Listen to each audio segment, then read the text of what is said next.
Shalom Aleichem. Bapak Yahweh memberkati saudara sekalian.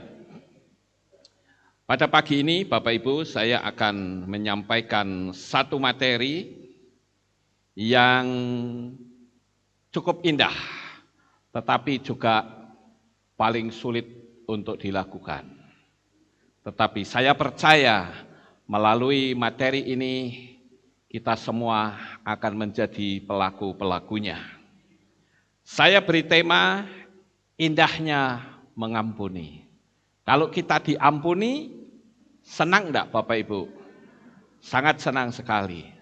Tapi sekarang yang menjadi masalah, bisa enggak kita mengampuni orang lain?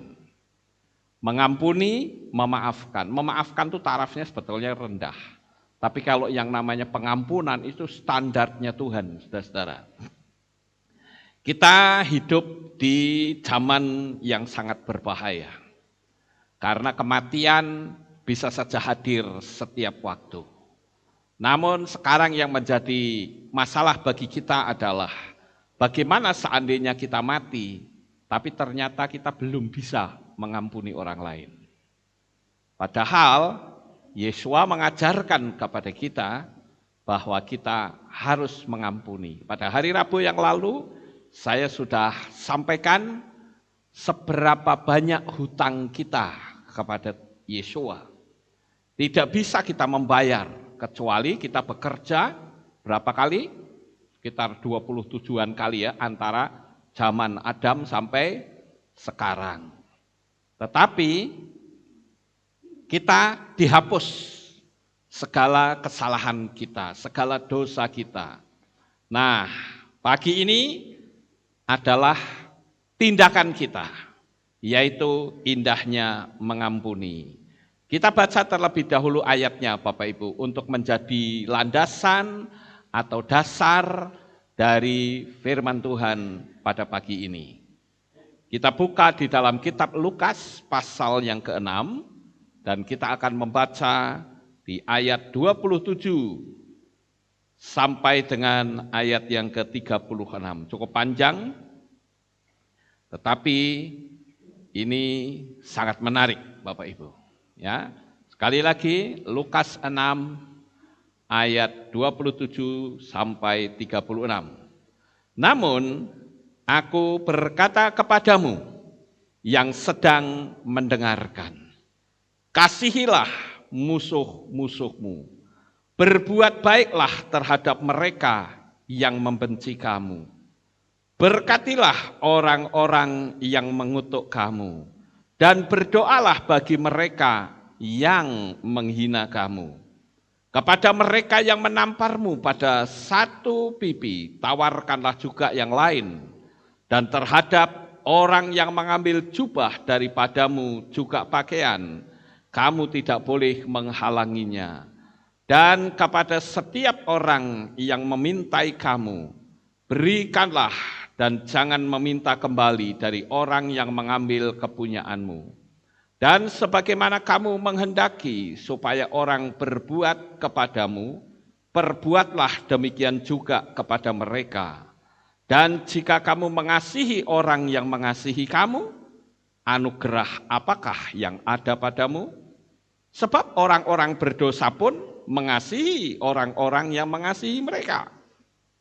Dan jika kamu berbuat baik terhadap orang yang berbuat baik kepadamu, anugerah apakah yang ada padamu? Sebab orang-orang berdosa pun melakukannya. Dan jika kamu meminjamkan sesuatu daripadanya, kamu berharap untuk menerima sesuatu, anugerah apakah yang ada padamu? Sebab orang-orang berdosa pun meminjamkan kepada orang-orang berdosa, supaya mereka dapat menerima kembali sebanyak itu. Namun kasihilah musuh-musuhmu dan berbuat baik serta pinjamkanlah dengan tidak mengharapkan balasan apapun, dan upahmu sangat besar. Dan kamu akan menjadi anak-anak yang maha tinggi, karena dia tetap baik terhadap orang-orang yang tidak tahu berterima kasih dan yang jahat. Sebab itu hendaklah kamu bermurah hati sama seperti Bapamu juga bermurah hati. Sampai di sini pembacaan kita, Bapak Ibu. Inilah ucapan Yesua yang sangat bahkan paling sulit untuk dipraktekkan. Dan hanya kepercayaan iman kita saja yang menyampaikan hal seperti ini, saudara-saudara. Musuh disuruh mengasihi, disuruh berbuat baik, ya kita disuruh berbuat baik terhadap musuh kita. Ini sesuatu yang sepertinya tidak masuk akal.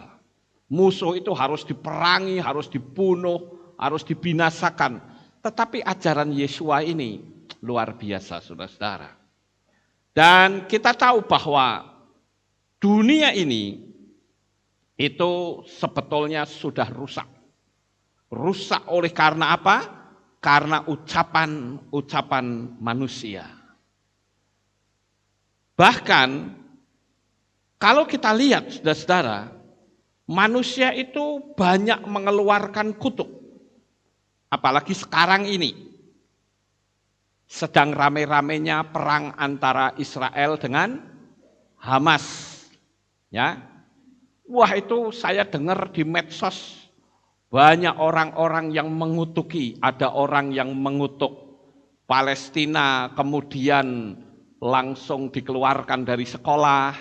Tapi kok nggak ada ya yang ngutuk Israel dikeluarkan dari sekolah, saudara? Nggak ada perimbangan sepertinya. Dan kalau saya perhatikan orang-orang yang mengutuk, baik itu mengutuk Israel maupun mengutuk Palestina, mereka nggak ngerti apa-apa. Coba orang-orang yang mengutuk itu ditanya, tahu nggak sejarah perangnya itu bagaimana? Tahu nggak konflik utamanya itu seperti apa? Mereka nggak akan tahu, saudara-saudara. Gusleng semua.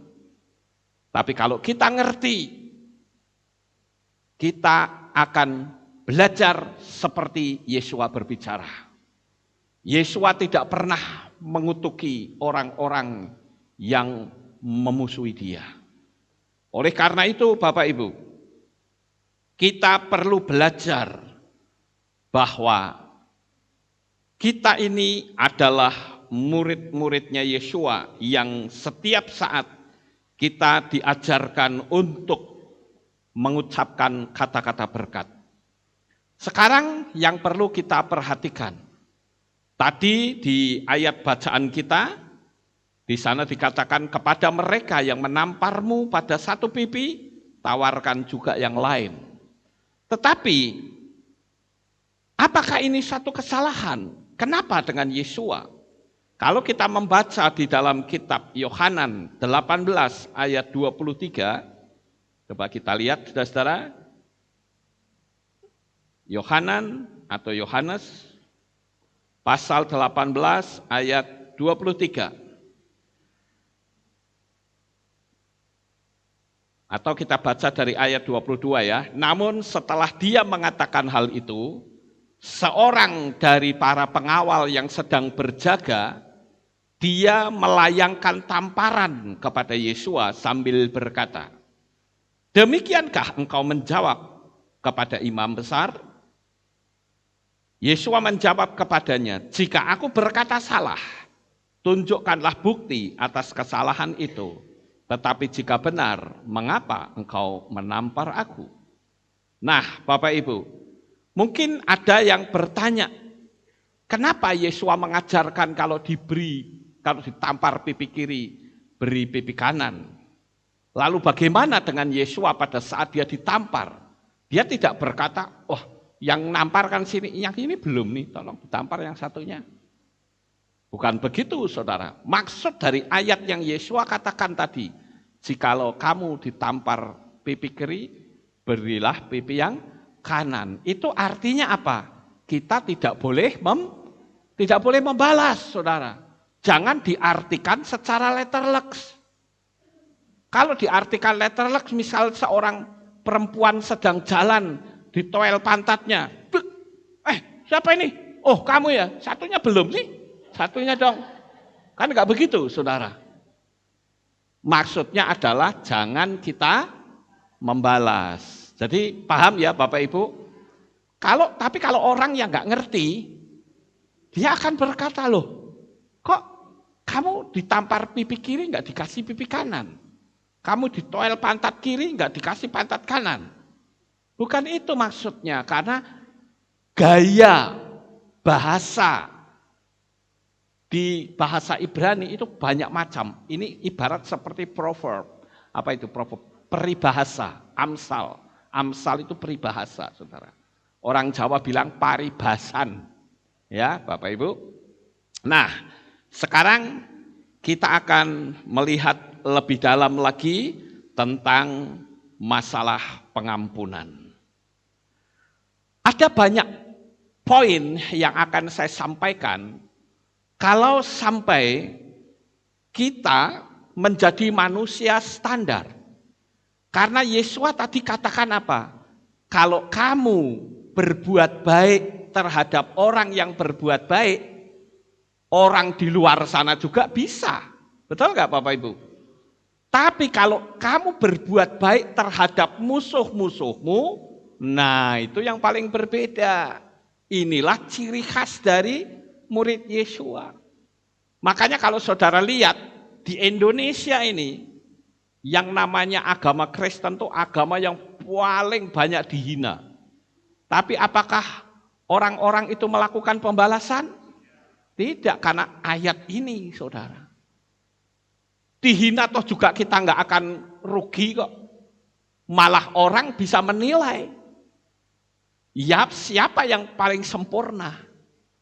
Ya, tapi coba kalau tidak ada ayat ini, jadi apa negara Indonesia, saudara? Dihina, hajar, hina, hajar. Jadi kita sebagai anak-anak Bapak Yahweh itu harus mengerti dan mempraktekkan kebenaran firman Tuhan. Hal yang pertama yang ingin saya sampaikan adalah bahwa kekerasan itu tidak menyelesaikan masalah. Tapi justru menambah masalah baru berurusan dengan hukum dunia.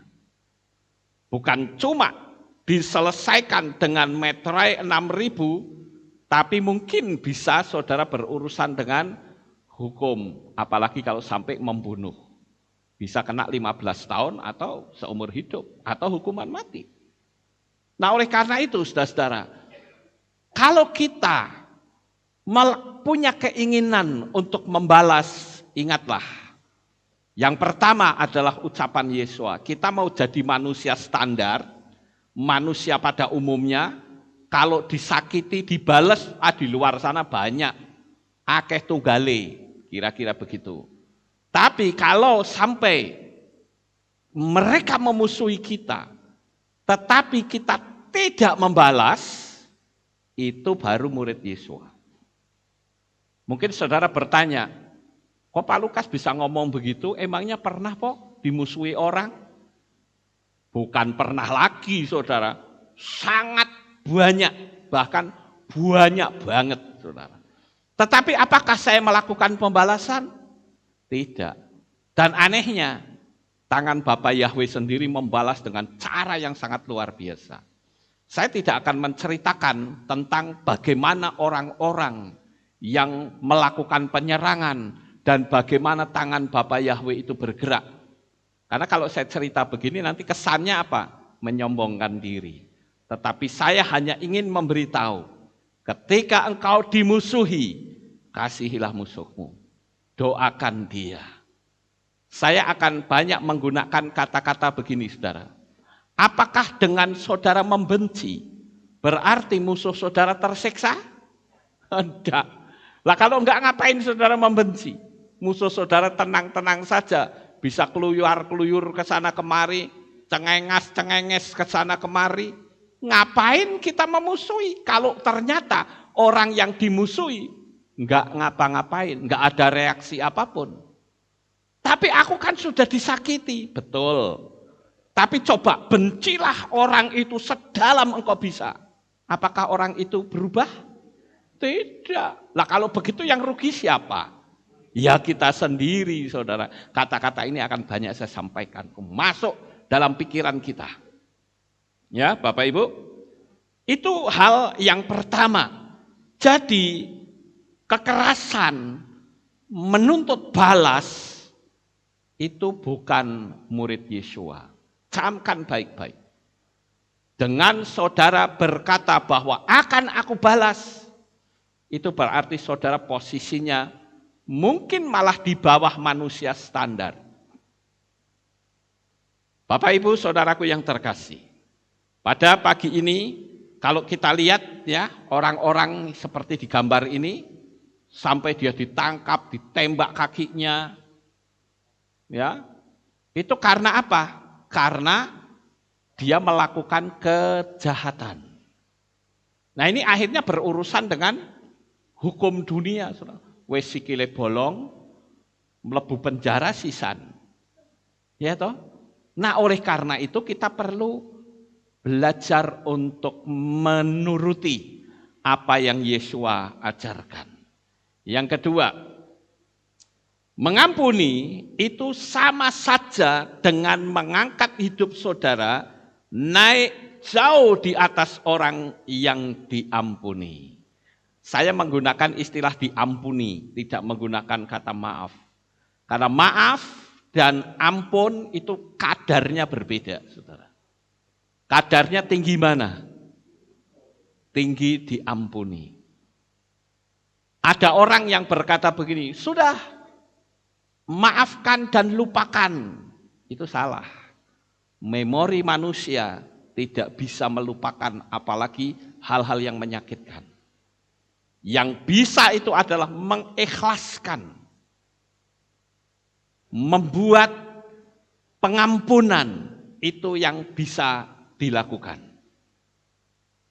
Percayalah saudara-saudara bahwa orang yang ngejahatin saudara akan dibalik situasinya. Orang-orang yang menghina kita, ketika kita bisa mengampuni dengan tulus, ingat ya, kata mengampuni itu standarnya di atas memaafkan. Kalau memaafkan, ya sudah aku maafkan kamu, selesai. Orang nggak mau ketemu, saudara-saudara. Yang penting kan sudah dimaafkan, toh? Tapi berbeda.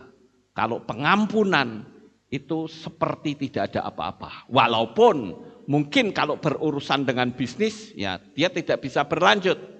Tetapi ketemu orangnya, bisa guyon lagi, bisa bergandengan tangan lagi. Paham nggak Bapak Ibu? Jadi tingkat mengampuni itu sangat tinggi sekali. Dan saya beritahu, percayalah ketika engkau bisa melepaskan pengampunan dari orang itu, maka tangan Bapa Yahweh sendiri yang akan membela hidup saudara. Kadangkala orang tidak bisa mengampuni karena sakit hatinya. Maka saya menggunakan kalimat, saya dapat kalimat ini, itu ketika saya merenungkan ini saudara. Tuhan katakan, coba kamu sampaikan ke jemaat. Apakah dengan saudara membenci, berarti orang yang dibenci itu hidupnya tersiksa? Tidak. Justru yang tersiksa itu diri kita sendiri. Ini level kita akan dinaikkan. Jadi Bapak Ibu, kita harus tahu bahwa orang yang ngejahatin saudara akan dibalik situasinya. Orang-orang yang menghina kita, mereka justru akan meminta-minta kepada kita. Mereka susah dan saudara mau tahu. Lalu bagaimana memperbaiki kehidupannya sendiri? Yaitu apa? Batalkan dan minta ampun baru semua pulih dengan sendirinya. Artinya begini saudara. Hati saudara yang sakit itu, saudara harus bisa merelakan dan berkata, aku lepaskan pengampunan terhadap orang ini. Dalam nama Bapa Yahweh, dalam nama Adonai Yesus Hamasyah dan Roh Kudus, aku lepaskan pengampunan dengan ikhlas. Ada kekuatan aneh yang muncul di dalam diri kita, sehingga kita itu bisa betul-betul lepas total.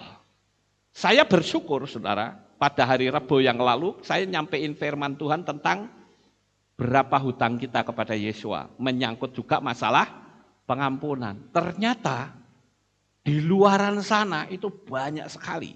Saya mendapatkan WA itu banyak dari orang-orang. Dia katakan begini, terima kasih Pak Lukas, firman Tuhan yang Bapak sampaikan itu mengubah hati saya. Banyak sekali, dari pagi sampai sore saya dapat WA. Yang saya tidak kenal, mereka subscriber semua. Saya senang, kenapa? Karena ternyata apa yang saya bagikan itu bermanfaat. Ya Bapak Ibu, nah pagi ini saya juga membagikan kembali kepada saudara. Bahwa orang, ya percayalah bahwa orang yang ngejahatin saudara, itu akan dibalik situasinya. Orang-orang yang menghina saya, mereka bahkan banyak yang meminta-minta kepada saya. Tetapi saya tahu bahwa saya pun harus mempraktekkan hal ini. Mereka susah, saudara-saudara.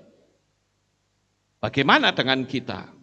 Lalu bagaimana cara memperbaiki kehidupannya sendiri? Yaitu apa? Batalkan semua kebencian yang ada dalam hatimu. Dan mintalah ampun. Tuhan, aku minta ampun karena aku telah memiliki kebencian. Walaupun saudara mungkin berkata, kok enak banget ya diampuni. Enak sekali. Loh, yang enak itu kita, karena kita bisa melepaskan pengampunan.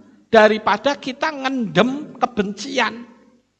Saudara coba lihat, khususnya orang-orang perempuan. Kalau mereka kena kanker payudara, saya langsung ngomong, hatimu pasti penuh dengan kepahitan. Iya Pak, pasti gitu. Apakah ribut dengan suaminya? Apakah dia dicurangi orang? Dilecehkan orang? Dia endem terus. Mesti jadi kanker, saudara-saudara. Tapi kalau kita bisa melepaskan pengampunan, itu sama saja level kita itu naik. Ya, grade kita itu naik. Lah saudara pingin grade kita naik atau di bawah? Pasti naik. Dan sekali lagi, kitab suci kita yang kemarin Rabu saya sampaikan, bukan setiap orang yang berseru kepadaku, Tuhan, Tuhan akan masuk kerajaan Syamaim atau kerajaan surga. Namun dia yang menjadi pelaku firman. Ya, menjadi pelakunya Torah, saudara. Orang berkata, bukankah aku mengusir setan demi namamu? Bukankah aku menyembuhkan banyak orang demi namamu? Dan Tuhan katakan apa? Aku tidak kenal engkau. Loh, kalau orang sudah bisa menyembuhkan, itu tingkatannya sudah bukan jemaat biasa. Mungkin tingkatannya sudah seorang penginjil, pendeta, atau apa saja yang sudah disorot oleh banyak orang. Kenapa kok Tuhan katakan, enyahlah dari hadapanku? Jadi kalau begitu sekali lagi saya katakan, sekalipun engkau pandai menyembuhkan orang, sekalipun engkau pandai berkhotbah, sekalipun engkau pandai bermain musik, sekalipun engkau memiliki 10 talenta yang hebat, tapi kalau hatimu tidak bisa mengampuni, engkau tidak punya hak untuk tinggal di Syamaim. Camkan saudara, mungkin kata-kata ini sangat menyakitkan, tapi saya mengutip dari kitab Matius tadi. Bukan setiap orang yang berseru kepadaku, orangnya berdalih, loh aku kan sudah mengusir setan. Mengusir setan dukun aja bisa, ya toh? Jadi kita sebagai anak-anak Bapak ya standar kita mesti naik ke atas, saudara. Dan tidak pernah ada dalam kitab suci yang mengatakan, jikalau kamu punya titel teologia, kamu akan masuk surga. Jikalau kamu punya talenta, kamu akan masuk surga. Jikalau kamu bisa mengusir setan dan menyembuhkan orang, kamu masuk surga. Nah, yang ada adalah ketika kita bisa mengampuni, kita bisa masuk surga. Kenapa? Karena pengampunan itu adalah sifatnya Tuhan, saudara. Sampai di sini paham? Nah, sekarang kita lanjut yang berikutnya, saudara. Mengampuni atau memaafkan itu sama saja memberikan izin untuk Tuhan membalaskan. Lakukan hal ini dengan ketulusan. Hidupmu bisa dengan kaya raya. Karena kesuksesan, karier, dan lain-lain. Saudara akan melihat penderitaan musuh-musuhmu. Apakah saudara akan memberkati mereka? Ingatlah bahwa dunia alam roh itu ada banyak oknum-oknum yang tidak kelihatan. Artinya begini, ini di poin ini ya. Mengampuni atau memaafkan itu sama saja memberi izin untuk Tuhan membalas. Ini poinnya di situ. Sekarang, kalau kita bisa mengampuni dan ayat ini akan diterapkan pada diri kita, saya ambil contoh begini, Tuhan berikan kami kemampuan untuk aku bisa mengampuni dan memberkati musuh-musuhku. Berarti ucapan kita itu pingin naik level, betul nggak Bapak Ibu? Nah kalau kita sudah bisa naik level, betul nggak kita bisa memberkati mereka? Kalau bisa itu berarti level saudara akan dinaikkan Tuhan. Kenapa? Karena Tuhan ingin kita menjadi pelakunya. Sampai di sini paham ya? Di alam roh itu banyak yang nonton kita. Pada waktu dulu saya pernah membaca salah satu artikel dari Dr. Billy Graham. Dia katakan satu manusia itu diintai 10.000 setan, saudara. Jadi kita itu tidak lepas dari pandangan para oknum-oknum jahat yang tidak kelihatan di mata. Jadi ketika kita berkata, Tuhan, beri aku kemampuan untuk bisa memberkati orang-orang yang memusuhi aku. Tuhan itu akan langsung naikkan level kita. Tapi syaratnya harus dengan mengampuni. Sampai di sini paham Bapak Ibu? Nah sekarang, hidupmu menjadi sukses. Bisa dengan kaya raya, bisa karena kesuksesan karier dan lain-lain. Dan saudara akan melihat penderitaan musuh-musuhmu. Sekarang, siapkah saudara memberkati mereka? Ini yang jadi masalah. Kalau kita siap, berarti kita ada di jalurnya Tuhan. Amin.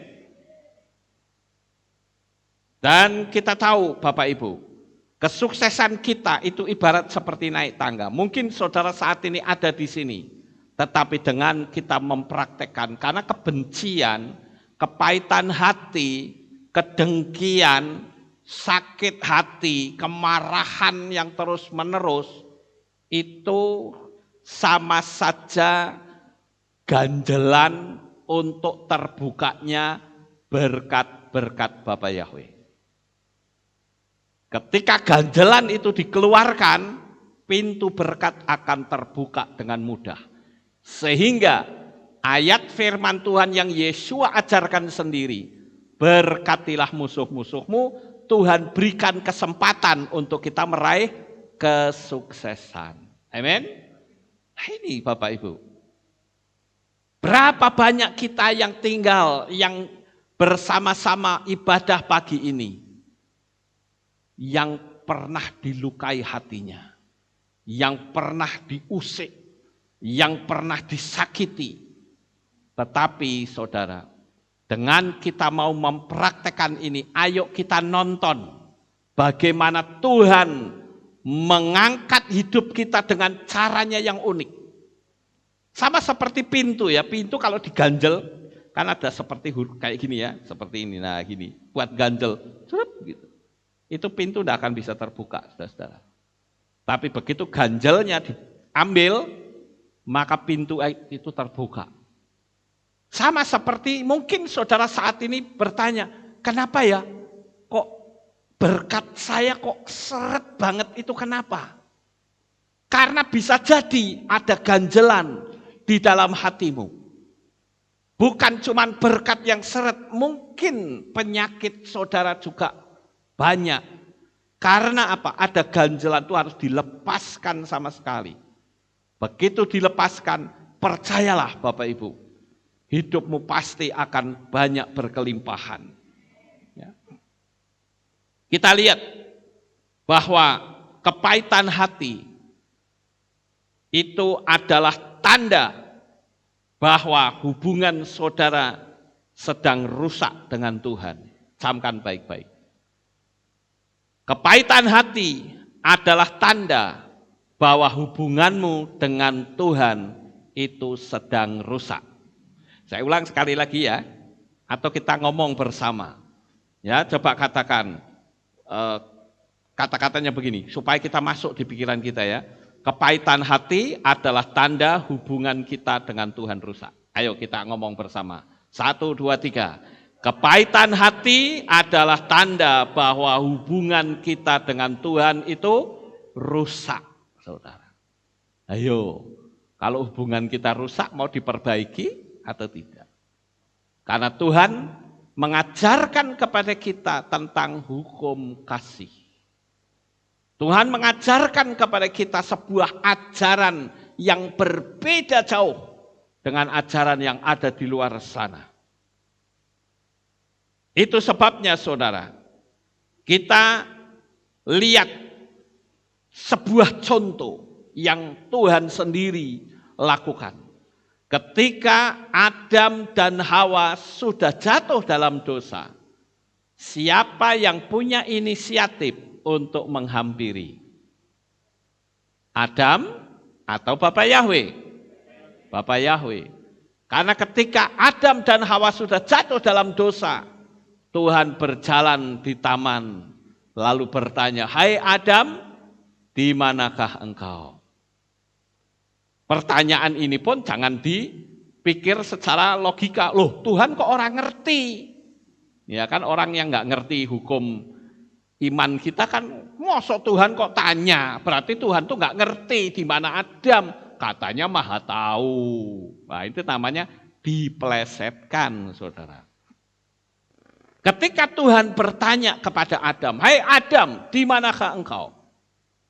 Karena Tuhan tidak melihat kemuliaan yang sudah diberikan kepada Adam. Karena apa? Ketika Adam dijadikan bersama Hawa, itu tubuhnya itu menggunakan pakaian kemuliaan Tuhan. Tubuhnya itu bercahaya. Tetapi ketika dia jatuh dalam dosa, cahaya itu luntur, lenyap. Sehingga dia, loh saya kok telanjang. Kita ini juga sebetulnya telanjang loh. Cuman ditutup pakai kain. Bedanya dengan Adam dan Hawa nggak pakai kain. Tapi pakainya cahaya kemuliaan Tuhan, saudara. Begitu dia jatuh dalam dosa, cahaya itu rontok. Di mana pakaian kemuliaan? Itu sebabnya Tuhan tanya, "Hai Adam, di manakah engkau?" Sekaligus untuk menguji. Tapi jawabannya Adam apa? Ular yang kau tempat. Lo sing ditakoki itu apa? Jawabannya apa? Ora nyambung, saudara-saudara. Kalau ditanya, "Hai Adam, di manakah engkau?" Jawabannya harusnya, "Aku ada di sini." Kan gitu. Masa jawabannya ular yang kau tempatkan, orang ditakoni kok. Sudah dijawab ular, karena apa? Dia merasa bersalah. Dia cari kambing hitam, yaitu apa? Si ular tadi. Ya. Terus dia tuduh lagi, "Perempuan yang kau tempatkan di sisiku." Loh, malah jadi kemana-mana, saudara. Ya, itulah ciri khas orang yang sudah jatuh dalam dosa. Dia berusaha untuk selalu menutup-nutupi dosanya, saudara. Makanya saya katakan, Tuhan itu luar biasa. Wes jelas-jelas loh, Adam dan Hawa itu memberontak. Dia melawan firman-Nya sendiri. Tuhan toh tetap bisa menghampiri Adam dan Hawa. Nah sekarang bagaimana dengan kita? Apakah benar kita bisa menghampiri, kita bisa berbincang-bincang dengan orang yang memusuhi kita? Nah apa yang saya katakan itu tertulis di dalam kitab Bereshit atau Kejadian pasal 6 ayat 11 dan 12. Saya akan bacakan untuk saudara. Bereshit atau Kejadian 6 ayat 11 sampai 12. Adapun bumi telah rusak di hadapan Elohim. Bahkan bumi itu dipenuhi dengan kekerasan. Maka Elohim menilik bumi dan lihatlah dia telah rusak. Karena setiap manusia telah merusak jalan hidupnya di bumi. Dengan cara apa? Kekerasan. Makanya saya katakan ketika kita memiliki keinginan untuk menuntut balas, untuk menghancurkan, itu sama saja hubungan kita sedang rusak di hadapan Tuhan, saudara. Sehingga dengan peristiwa itu, Tuhan turunkan air bah. Ini kan yang diucapkan, ini kan di zamannya Noah. Karena dikatakan hati manusia itu cenderung untuk melakukan kekerasan, Bapak Ibu. Nah, sekarang kita lanjut lagi ya. Poin yang kelima sekarang. Dengan kita bisa mengampuni seseorang, itu sama saja kita sedang mempertajam energi spiritual kita. Kekuatan energi inilah yang mampu mengatasi setiap masalah dan beban berat. Ini hebatnya di situ, saudara. Ingat bahwa apa yang saya ajarkan ini, ya, itu terbalik dengan polanya dunia. Hati-hati, saudara. Kalau kita betul-betul meyakini bahwa ada oknum-oknum yang tidak kelihatan, yang selalu siap untuk membela kita, saudara sanggup melakukan ini, saya percaya hidupmu akan makmur dan diberkati Tuhan. Ya. Ketajaman spiritualitas seseorang itu bukan karena hafalnya ayat-ayat kitab suci atau pandainya berteologia atau panjangnya titel yang dimiliki, tetapi seberapa banyak dia menjadi pelaku firman yang tertulis. Ini ketajaman spiritualitas, saudara. Makanya kalau hati kita sekarang ini, ya, apalagi kita ibadah di sini masih saling memusuhi. Saya pikir saudara ingin masuk surga, benar? Saya kok ragu tuh. Ucapannya isinya kedengkian, ucapannya isinya menyalah-nyalahkan. Emangnya dengan menyalah-nyalahkan semua selesai? Enggak, tambah masalah baru, iya. Lalu ngapain gitu loh? Ngomong hal-hal yang tidak baik. Lalu, apakah dengan kita berbicara hal-hal yang tidak baik orang lain supaya dengar, orang bilang, oh apa? Bener toh kaya ngono. Orang justru tidak tertarik, saudara. Orang justru akan berkata, iki wong ngerti firman apa tidak? Ingat loh, masalah kedengkian, masalah kepahitan hati, itu masalah keselamatanmu dengan Tuhan. Jangan main-main, saudara. Saya katakan pelacur bisa masuk surga enggak? Bisa. Pembunuh bisa masuk surga enggak? Bisa. Kalau dia bertobat. Tapi kalau kita yang dikatakan bertobat tapi bermental seperti mereka, saya jujur ragu, saudara. Di satu sisi kita memuji Tuhan, mengangkat tangan, menyembah dan memuliakan Tuhan. Tapi dari mulut yang sama muncul sumpah serapah. Saya jujur ragu untuk orang itu bisa selamat. Sepandai apapun engkau pelayanan. Tuhan katakan, aku sudah mengampuni kamu, tapi kamu tidak punya pengampunan sama sekali. Saya ragu terus terang. Jadi hati-hati, ini bukan masalah kejiwaan biasa, tapi ini masalah keselamatanmu kelak, Bapak Ibu. Engkau tidak memiliki ketajaman. Makanya saya katakan, coba saudara lihat, para petapa, mereka spiritualitasnya itu tajam banget. Dan mereka tidak mudah diprovokasi hatinya.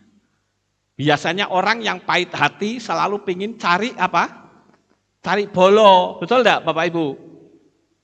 Kamu tahu enggak si A itu gini, itu kan podo wae laporan. Masih kurang, laporkan di FB. Orang ini begini. Supaya apa? Apa? Ayo kita benci bersama-sama. Anda sama saja meracuni orang lain. Ingat itu. Saya harus tegas mengatakan begini. Sakit hati Anda jangan dibagikan ke orang lain. Anda sedang meracuni orang lain dengan kata-katamu, dengan jari-jarimu. Lalu ngapain pamer di Facebook? Kan kuwi padha wae pengumuman, Saudara. Saudara, pengumuman, aku disakiti si A, si B, si C, ayo dimusuhi yuk, bareng-bareng yuk. Kan begitu pengumumannya, betul enggak? Lah yang bodoh, yang ikut-ikutan. Ya toh? Apalagi enggak punya masalah, kok melu-melu. Kok ikut-ikutan, Saudara? Berarti kapasitas saudara itu hanya sebagai bebek ngikut. Ya enggak Bapak Ibu? Bagaimana Anda bisa jadi pemimpin yang baik? Bagaimana Anda menjadi seorang yang bisa disebut orang baik? Kalau saudara membenci orang lain saja diumumke. Ngajak orang lain untuk sama-sama ikut memusuhi. Yuk tulungi aku yuk. Yuk bareng-bareng musuhi orang itu. Lah yang bodoh sing gelem. Iya toh Saudara? Ini masalah keselamatan loh, nggak main-main loh.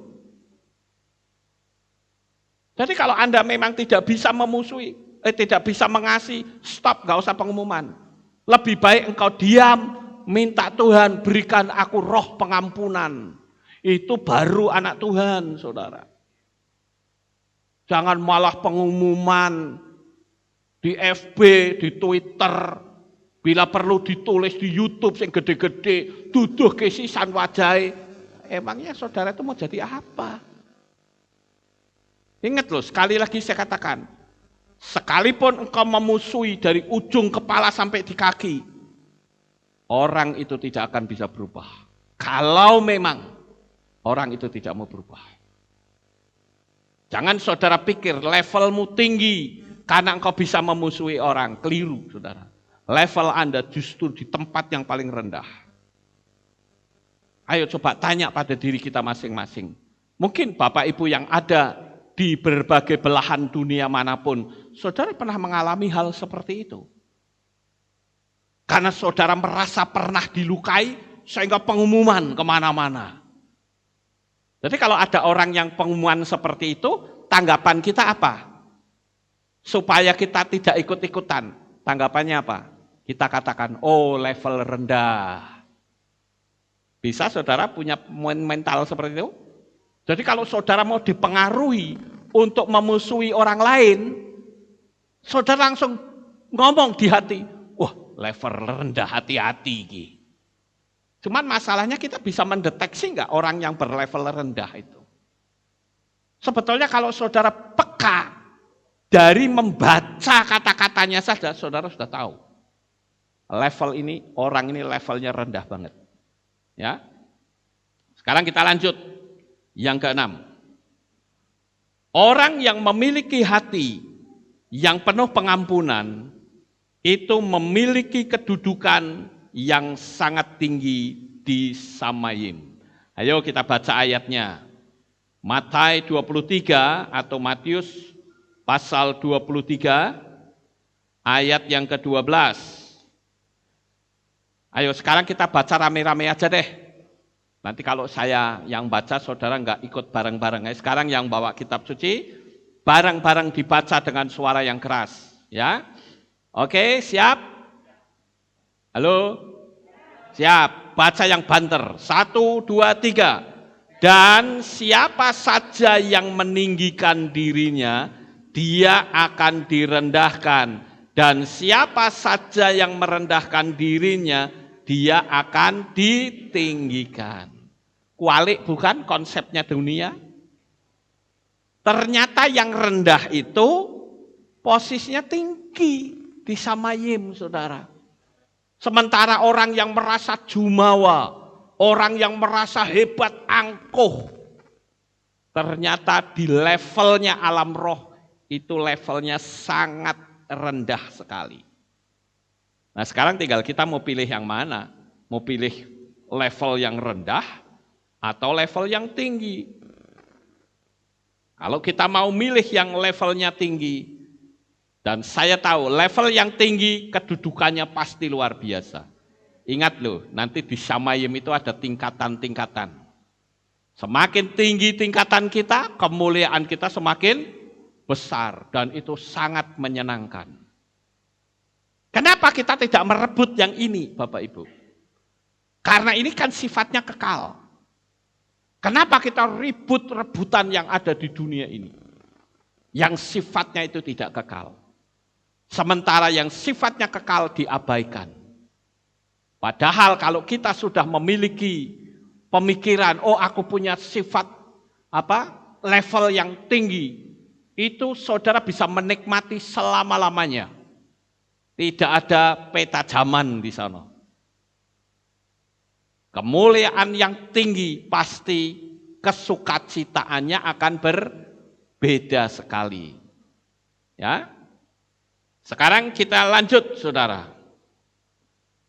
Mengampuni ataupun memaafkan itu melepaskan orang yang saudara benci dari gendongan saudara dan menyelamatkan diri saudara dari kebinasaan. Coba kita baca Efesus 4 ayat 31. Efesus pasal 4 ayat 31. Juga 32 deh sekalian. Ya. Segala kepahitan dan amarah dan murka dan keributan dan umpatan bersama segala kejahatan hendaklah dibuang dari antara kamu. Dan jadilah kamu ramah seorang terhadap yang lain, lembut hati serta saling mengampuni di antara kamu sendiri, sebagaimana pula Elohim di dalam Hamasyah telah mengampuni kamu. Ini tak kasih gambar seperti ini, saudara-saudara.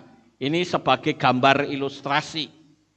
Kalau saudara membenci si A, misalnya saya membenci Brisco, berarti Brisco itu tiap hari tak gendong terus, saudara. Kan hidup saya jadi berat, saudara. Betul enggak? Saya mau makan, ya tak gendong. Wajahnya Brisco ada di piring saya. Saya mau mandi, wajahnya ada di shower atau di bak mandi, di cibuk. Ya toh? Terus apa lagi? Saya mau nyetir, kok wajahnya kelihatan dikocok. Digendong terus masalahnya, saudara. Jadi kalau saudara masih punya kepahitan hati, masih punya segala sesuatu yang membuat saudara emosi dan marah, engkau sedang menggendong orang itu. Dan orang itu digendong gratis, saudara. Enggak bayar. Saudara berat sendiri, dipikul sana sini. Sementara orang yang saudara pikul, bisa cengengesan ke sana kemari, bisa guyon dengan orang lain. Kitanya yang berat sendiri dipikul. Sekarang apa? Letakkan pikulanmu. Lepaskan pengampunan. Engkau menjadi manusia yang bebas dan pintu-pintu berkat terbuka lebar untuk hidupmu. Ini loh Bapak Ibu. Ya. Jadi pengajaran Yesua itu sangat luar biasa. Lalu sekarang yang menjadi pertanyaan yang perlu kita bersama-sama bahas adalah apa penyebab gagalnya orang mengampuni? Nah ini saudara. Apa penyebab gagalnya orang mengampuni atau memaafkan? Yaitu gengsi. Gengsi ini penyebab orang bisa mengalami tekanan batin yang mendatangkan penyakit.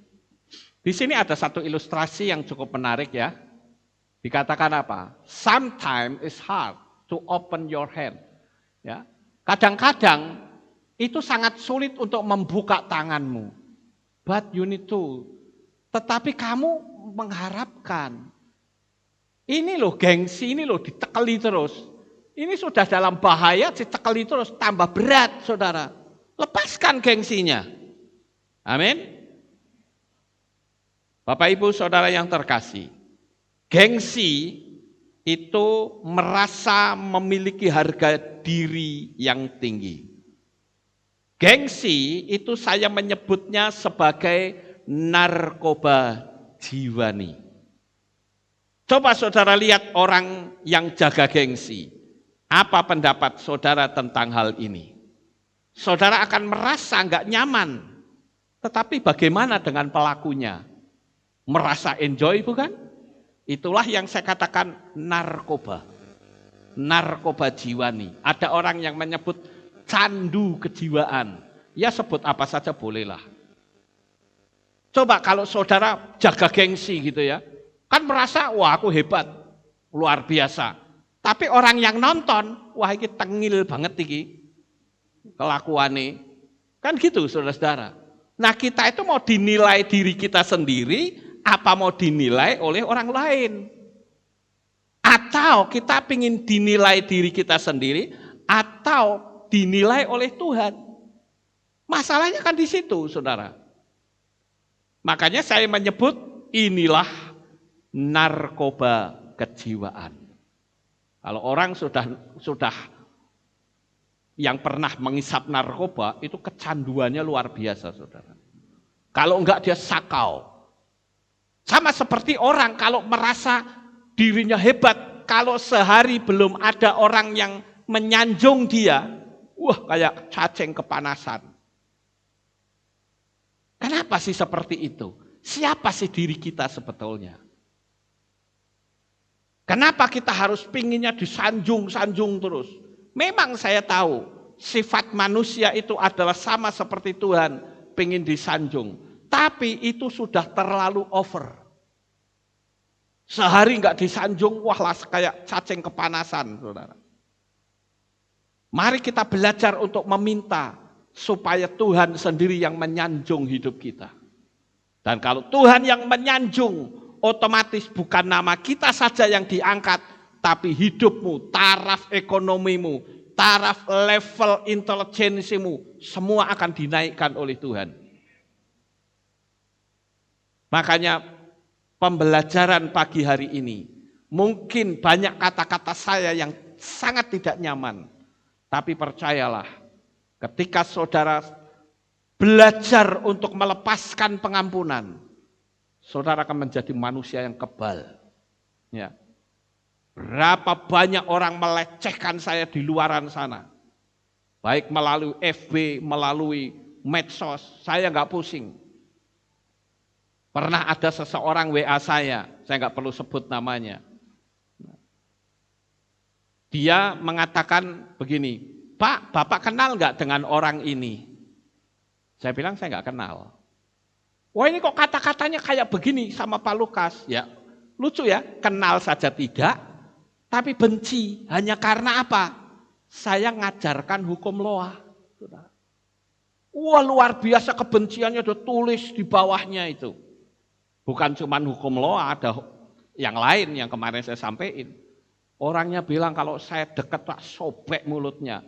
Saya bilang ngapain kita pusing dengan orang yang seperti itu. Level kita rendah Pak, kalau kita ngurusin orang kayak gini. Ya.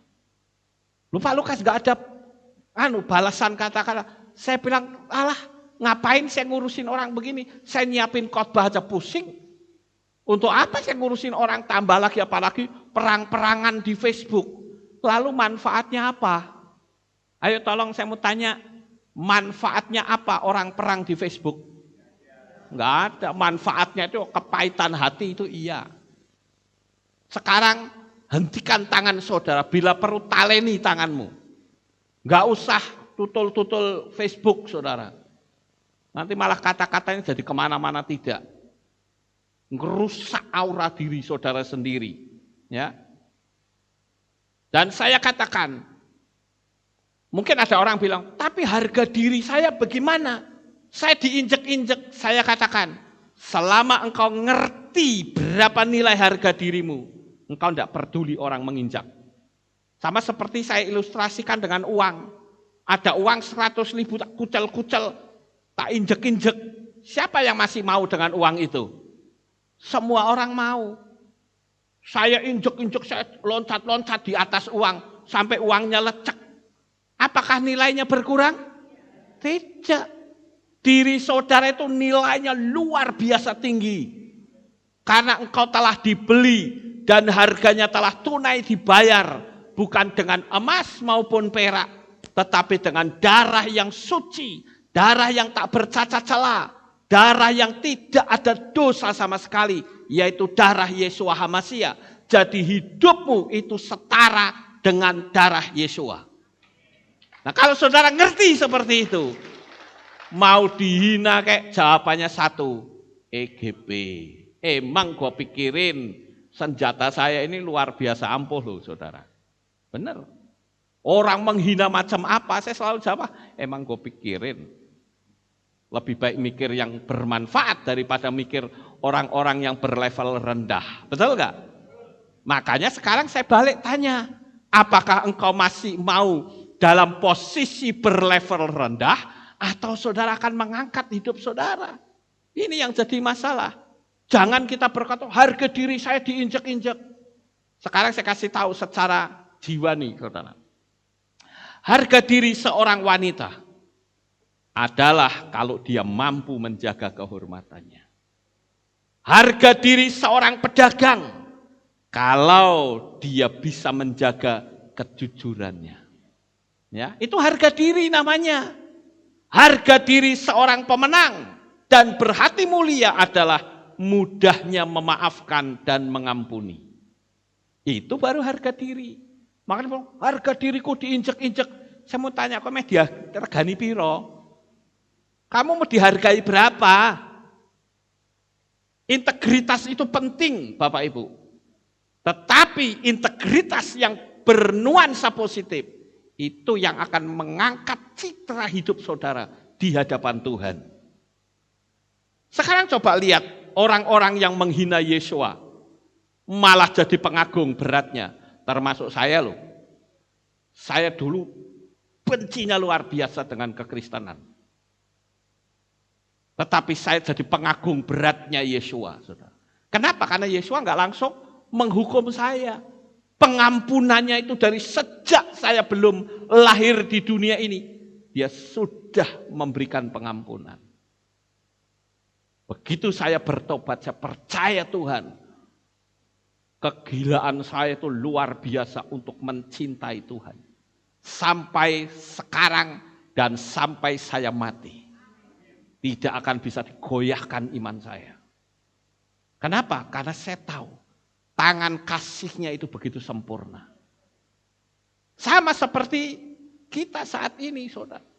Ngapain kita perlu menuntut balas? Ngapain kita ikut-ikutan ngomong kotor? Ya kan level kita jadi sama rendah kalau begitu. Dan saya katakan saudara-saudara, gengsi itu memiliki dua aspek. Aspek yang terlihat hebat sebenarnya tidak ada apa-apanya. Ini hanya aspek secara fisik. Saya ambil contoh. Ada orang yang pingin dibilang gengsinya tinggi, dia pakaiannya mahal-mahal, tasnya saja sampai ratusan juta, padahal ya tas ratusan juta ya juga kalau ada mobil ya minggir, ya enggak saudara. Kelihatan kaya raya, padahal semua itu utang. Percuma saudara. Ngapain kita sok kaya? Sekarang banyak orang-orang kaya yang pakaiannya biasa-biasa saja, mereka bisa enjoy, menikmati. Kalau orang, saya kemarin kan lihat ya di YouTube itu, saya pengen lihat orang yang sering naik pesawat selalu di first class. Saya pengen tahu pesawat di first class itu seperti apa. Wah, ternyata pelayanannya itu macam-macam, saudara-saudara. Baru duduk, disiapkan ini itu. Saya berpikir kayaknya aku nggak siap deh kalau seperti ini. Kenapa? Karena dilayani seperti itu jadi risih saya, saudara. Saya pengen ya sudah apa adanya, duduk makan ya makan gitu aja. Disiapkan kasurnya, disiapkan, aduh, aku kok jadi risih ya. Terlalu banyak aturan. Walaupun itu bagi sebagian orang menyenangkan. Tapi kalau saya nggak nyaman terus terang, saudara. Saya nyaman apa adanya. Saya bisa duduk delosoran di bawah, ya. Nggak usah jauh-jauh lah. Pada waktu saya ke bank saja, ya saya kalau ke di BCA kan saya dilayanin luar biasa. Biasanya Cik Jun yang suka ngelayanin saya. Hai Pak Lukas mau minum apa? Mau makan apa? Aduh, saya bilang udahlah nggak usah ya. Saya tak minum sendiri di rumah bisa gitu. Ya. Walaupun itu sebuah pelayanan yang bagus, saudara. Tapi saya nggak terbiasa seperti itu. Sama seperti saya ambil contoh. Dulu kan pernah ya pada waktu zaman kita masih memanggil nama sesembahan yang lama. Kalau orang Natalan itu kan biasanya nyumet lilin bukan? Ada yang tersinggung, loh saya pejabat di gereja ini. Kok orang dikasih kesempatan nyumet lilin, kepahitan hati saudara. Ada toh seperti itu? Lah nek saya nggak dikasih kesempatan nyumet lilin, tapi pengen nyumet lilin, gampang. Beli lilin saja satu pak, tempelin di rumah, dobongi siji-siji. Sama saja toh. Iya kan? Kan tujuannya cuma nyumet lilin. Kenapa mesti bertengkar, saudara? Seperti ini. Ya ini kan biasanya saya yang nyumet, saudara. Jadi kalau saya suruh satu-satu, jadi masalah ini. Ya toh? Saya nyumet yang pertama. Yang kedua siapa? Pak Obed misalnya. Yang ketiga Brisco. Yang keempat siapa lagi? Pak Roni. Satu. Sing tidak. Loh aku kok orang kanggo ya? Jadi masalah enggak? Jadi masalah.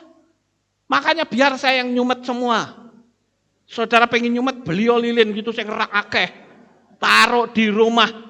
Sumeti siji-siji. Loh Pak Lukas nyumet ning siji. Lah aku nyumete oke. Kenapa sih hanya masalah sepele begitu saja kok jadi sakit hati?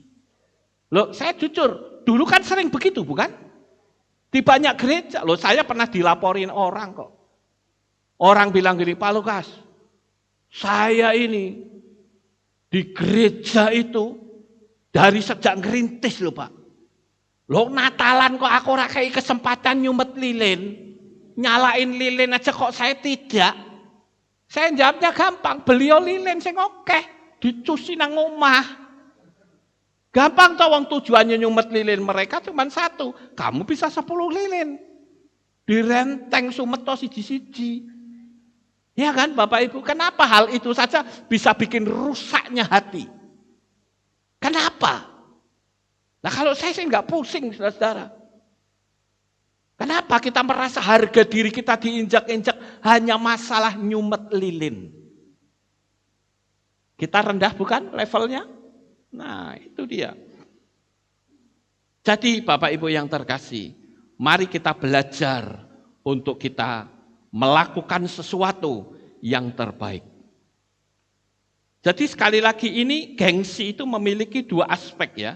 Aspek secara fisik dan efek atau gengsi merupakan aspek yang merasa agung yang sebenarnya orang akan menilai bahwa pelakunya itu bermental rendah.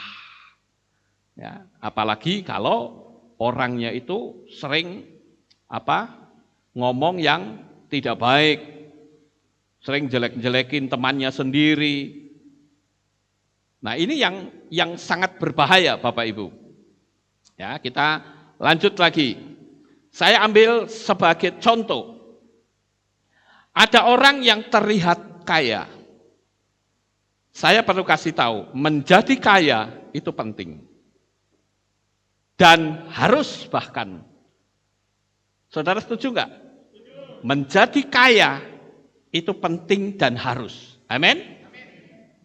Tapi terlihat kaya itu tidak penting. Ya. Sekali lagi, camkan kata-kata saya. Menjadi kaya itu penting, tapi bahkan harus.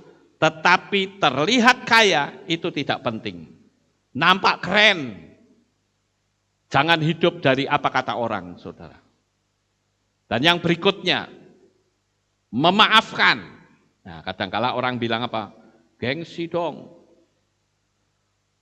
Aku disuruh memaafkan, ya. Kok enak banget ya? Dia dimaafkan. Nah, di sini saudara tidak sadar bahwa sebenarnya saudara sedang dibawa oleh gengsimu untuk menghancurkan dirimu sendiri. Kenapa saudara harus selalu berfokus pada kesalahan orang lain? Kenapa? Memaafkan itu sebenarnya atau mengampuni itu bukan untuk mereka yang kamu maafkan atau kamu ampuni, tetapi lebih tepat untuk mengeluarkan energi negatif dari diri saudara sendiri. Makanya tadi di awal-awal saya mengatakan, apakah dengan saudara membenci lalu orang itu jadi kepanasan atau kesakitan? Tidak. Lah kalau begitu yang kepanasan kesakitan siapa? Ya diri sendiri, saudara. Ya. Mereka tidak layak untuk dimaafkan. Benar. Tapi kamu tidak akan mendapatkan ketenangan. Tidak akan mendapatkan kedamaian dan kebahagiaan. Dan jika kamu sulit untuk mengampuni dan memaafkan, ingatlah bahwa kamu juga pernah diampuni dan dimaafkan. Pernah gak kita berbuat salah? Pernah. Ya, bahkan sering. Tapi kita bisa dimaafkan orang bukan? Nah, itu dia. Dan yang kedua ini, tidak memiliki prinsip yang diajarkan kitab suci. Lebih dengar kata suara hati yang salah yang mendatangkan energi negatif. Ingat saudara, kita pernah berbuat salah dan orang pun pernah memaafkan kita. Dan ternyata menurut ukuran Yesua, yang disebut kesempurnaan manusia itu adalah saat saudara bisa mengampuni dan memaafkan, karena itu sifatnya Tuhan. Saya akan bacakan salah satu ayat yang cukup menarik. Di dalam kitab Matai atau Matius 5 ayat 48 dikatakan demikian. Oleh karena itu, hendaklah kamu menjadi sempurna, sebagaimana Bapamu yang di sorga adalah sempurna. Saya coba lihat kata sempurna di dalam bahasa Ibrani itu ditulis dengan kata tamim. Tamim itu sempurna, saudara. Tetapi kenapa kata sempurna di sini tidak menggunakan kata tamim? Ternyata di sini tertulis kata slemim dan syalim. Artinya apa? Kalau engkau sempurna, engkau memiliki hati yang bisa berdamai dengan semua orang. Di dalam teks Ibrani tertulis laken heyu slemim kaasher abikem sebasyamayim syalimhu. Nah, di situ ada kata syalim. Itu sempurna, diperdamaikan, saudara. Dalam bahasa Inggris dikatakan, therefore you shall be perfect as your heavenly Father is perfect. Ya, jadi kita akan menjadi sempurna seperti Bapa yang di Samayim itu sempurna. Dan di sini menggunakan kata syalim atau slemim, ya itu ternyata ada kaitannya karena bahasa Ibrani itu kan luas ya, saudara. Enggak cuma satu kata luas banget. Jadi kata tamim itu sempurna, itu dalam wujud keutuhannya. Tetapi esensi di dalamnya adalah ada damai sejahtera. Maka menggunakan kata syalim, itu bisa berarti utuh, lengkap, tidak terganggu, polos, atau tulus, damai sejahtera. Ini memiliki integritas. Dalam konsep Ibrani seperti ini dijelaskan di dalam kitab Tehillim atau Mazmur 19 ayat 8. Torah Yahweh itu sempurna, memulihkan jiwa. Kesaksian Yahweh itu teguh, membuat bijak orang yang tak berpengalaman. Secara moral, manusia berusaha untuk menghindari dosa dalam integritas dan damai. Saudara tahu ketika Yesua dipaku di atas kayu salib, ucapan terakhir Yesua apa? Sudah selesai. Itu punya arti dalam banget saudara. Kata sudah selesai. Itu juga bisa diartikan sudah diperdamaikan. Sudah disempurnakan. Hubungan antara manusia dengan Tuhan yang terputus pada waktu Adam jatuh dalam dosa, maka disambung kembali oleh Yesua. Sehingga ketika Yesua berkata, teteleste, dalam bahasa Yunani kan begitu ya, tulisannya teteleste, sudah selesai, sempurna, sudah genap, sudah tidak ada lagi yang cacat. Hubungan antara manusia dengan Bapa Yahweh itu tersambung kembali. Manusia bisa langsung berhubungan dengan Tuhan. Makanya ketika Yesua mati, tabir bait suci terbelah dari atas ke bawah, bukan dari bawah ke atas. Kalau dari bawah ke atas, orang bisa menafsirkan, aku disuwek karo imam besar. Itu dirobek sama imam besar. Tapi robeknya itu dari atas, itu artinya tangan Yahweh sendiri yang merobek. Tidak ada lagi hubungan antara manusia dengan Tuhan harus melalui imam, tidak. Langsung, itu sebabnya kita disebut dengan imamat yang rajani. Saudara adalah imam-imam Tuhan. Yang harus bisa menjadi juru damai. Bagaimana kita bisa jadi juru damai? Orang diri kita sendiri tidak ada damai. Kan gak bisa, saudara-saudara. Ya, jadi ini sangat penting sekali. Jadi kata tamim itu juga bisa berarti tak bercacat. Ditulis dengan huruf tau, mem, yod, mem. Tau itu artinya sempurna. Makanya huruf tau dalam teks Ibrani kuno atau yang dikenal dengan Paleo Hebrew itu bentuknya seperti salib. Cuman seret miring sedikit gini ya. Itu tau. Yang artinya tamim, sempurna. Hubungan manusia dengan Tuhan itu sempurna. Kemudian mem itu simbolnya adalah air. Air itu artinya kehidupan. Mem itu bisa berarti mayim. Yod itu tangan terbuka, open hand. Ini kalau diterangkan satu-satu, wow, dahsyat sekali saudara. Makanya saya katakan, engkau ingin menjadi orang sempurna? Amin. Nah, mudah untuk mengampuni orang. Mudah untuk memaafkan orang, itu Anda orang sempurna. Ya, luar biasa sekali.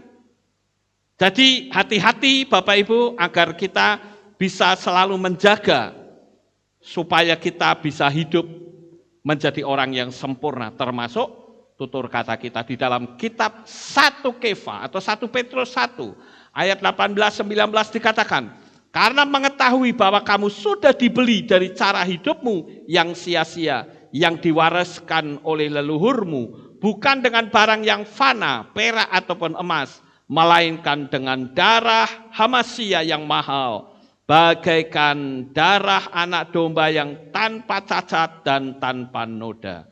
Jadi kita ini sudah senilai dengan darahnya Yesua. Kalau Yesua mudah mengampuni, kita pun harus mudah mengampuni. Ayo, berani enggak saudara komitmen?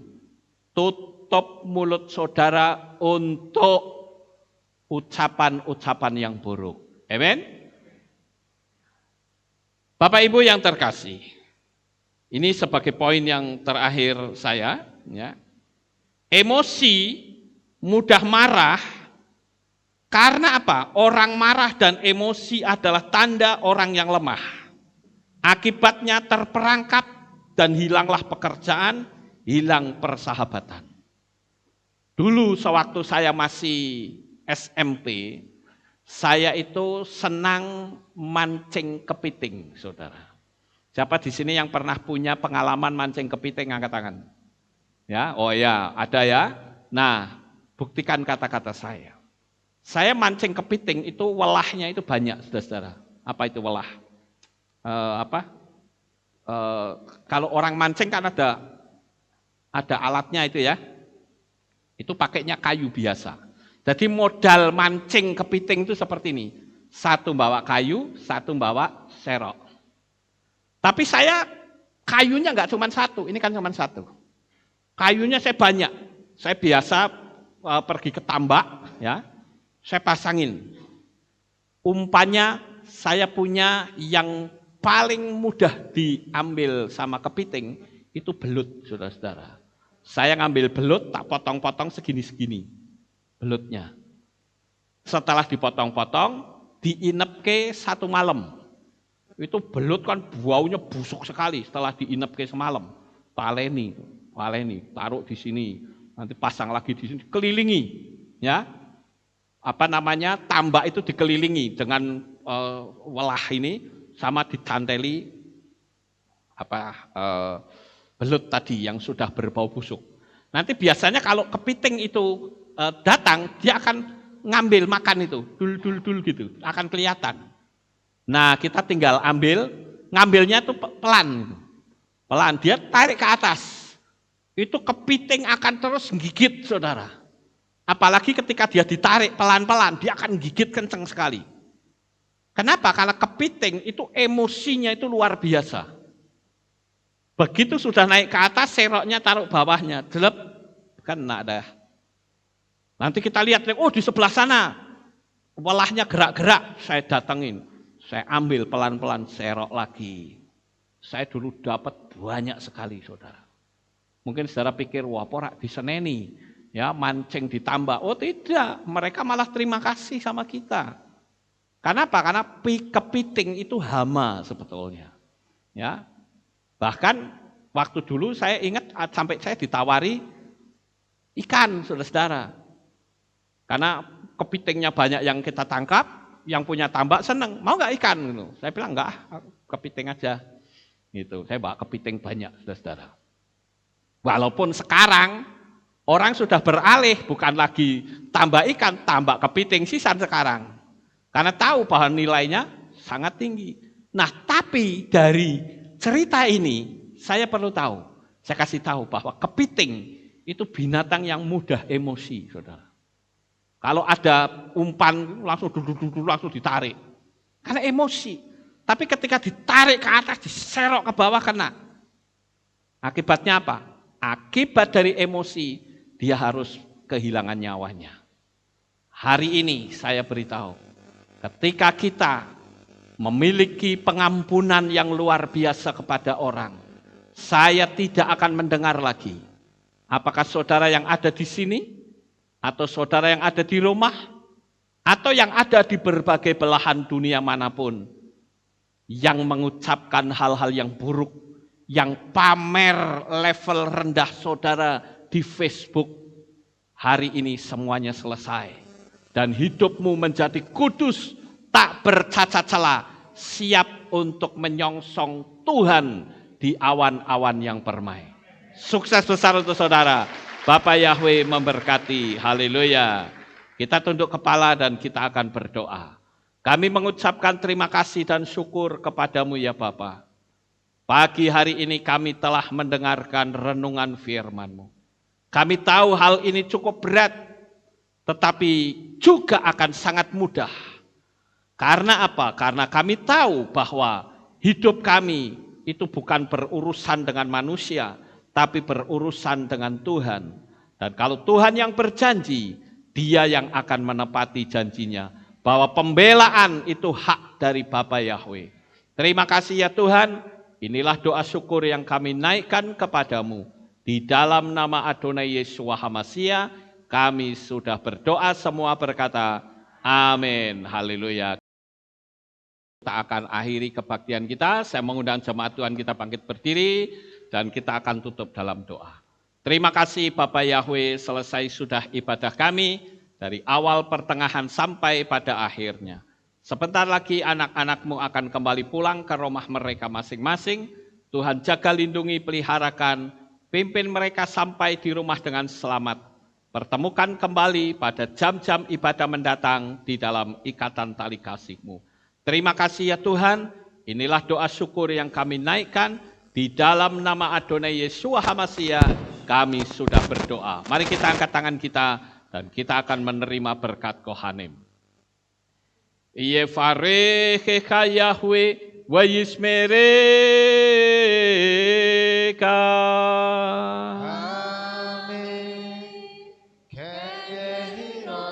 Yair Yahweh panau eleka. Wichuneka. Amen. Ken Yehirotso. Yesa Yahweh panau aleka. Wayashem lecha. Shalom. Amen. Ken Yehirotso. Baruk atabair ufaruk atabasareh. Engkau akan diberkati di kota dan kau akan diberkati di ladang. Amin. Baruk peripitne kau friat matka ufri fahem teka syekar ala peka wa esterotsoneka. Diberkatilah buah kandunganmu, diberkati hasil bumimu, diberkati hasil ternakmu, anak-anak lembumu dan anak-anak dombamu. Amin. Baruk tan akau misyarteka, diberkatilah bakulmu dan tempat adonanmu. Amin. Baruk ata boboy kau faruk ata peseteka, dan kau akan diberkati pada waktu kau masuk. Dan engkau akan diberkati pada waktu engkau keluar. Amin. Baruk ata Yahweh Eloheinu melek haolam. Besem Yeshua HaMashiach Ruach HaKodesh kile olam faed. Kami sudah berdoa dan mengucap syukur. Amin. Haleluya. Haleluya.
Selamat pulang Bapak Ibu, tetap selalu mengampuni, Bapak Yahweh memimpin langkah hidup kita. Amin, haleluya. Tiap langkahku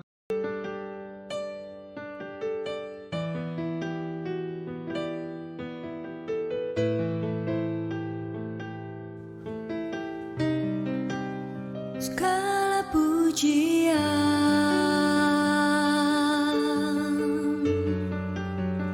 hanya untuk-Mu Tuhan, segala kehormatan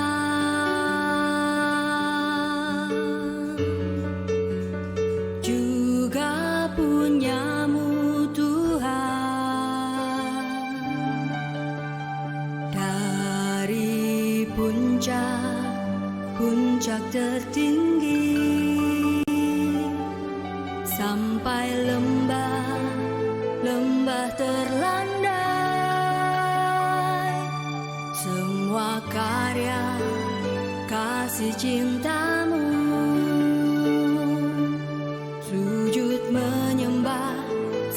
Maha Pencipta.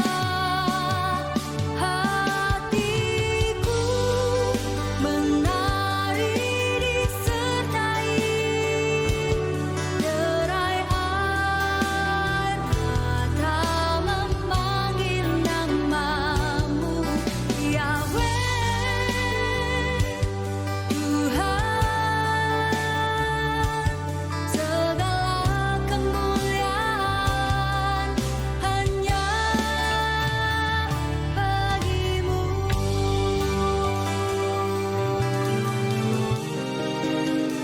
Engkaulah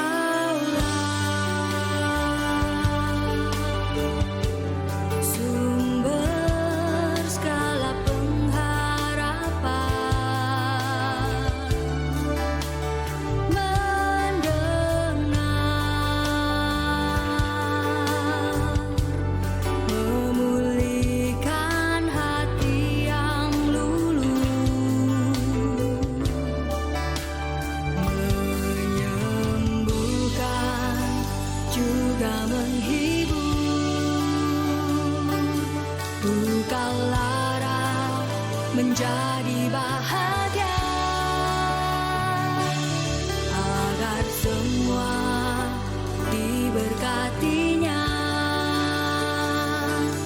Sebab kita kesayangan